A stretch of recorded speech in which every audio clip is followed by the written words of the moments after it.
Taksi fəaliyyəti üçün buraxılış vəsiqələrinin və buraxılış kartlarının verilməsi bu ilin sonuna kimi davam edəcək. Bu barədə Azərbaycan Yerüstü Nəqliyyat Agentliyindən məlumat verilib. Qeyd olunub ki, taksi ilə sərnişin daşımaları üçün icazələrin əlavələrinin sayına məhdudiyyətin tətbiqi ilə əlaqədar 60 gün əvvəlcədən məlumat verilməlidir.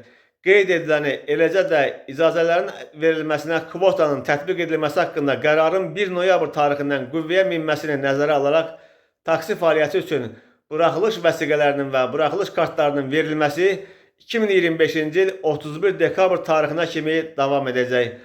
Ayna həmçinin taksi fəaliyyəti ilə məşğul olan şəxslərə də çağırış edib. Bildirib ki, növbəti illərdə istehsal tarixindən 15 il ötmüş avtomobillərin taksi fəaliyyəti üçün istifadəsi mümkün olmayacaq.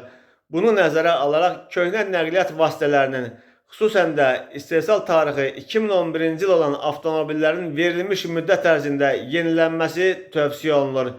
Qeyd olunub ki, kvotanın tətbiqindən sonra qiymətlərin artacağı, sürücülərin iş yerlərini itirəcəyi ilə bağlı yayılan məlumatlar isə yanlışdır. Hazırda taksi fəaliyyəti üçün 35 min aktiv icazə mövcuddur. Gün ərzində isə bunlardan yalnız 22-23 min taksi mini avtomobili xidmətə çıxır. Yəni, kvotanın 25 min təyin edilməsi bazara təsir etməyəcək və taksi çatışmazlığı baş verməyəcək. Əksinə, peşəkar əmək və xidmət bazarı formalaşacaq və əhaliyə göstərilən taksi xidmətinin keyfiyyəti daha da yüksələcək.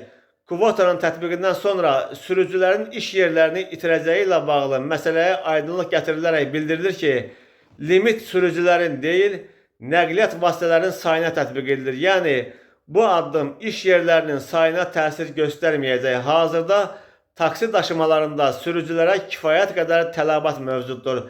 Taksi fəaliyyəti göstərən sürücülərin təlimləri və hazırlıq işləri isə davam etdirilir. Bir nəqliyyat vasitəsi bir neçə sürücü tərəfindən idarə oluna bilər və bu, taksi daşımalarında iş və istirahət rejiminə riayət olunmasına töhfə verəcək deyə aynadan bildirilib.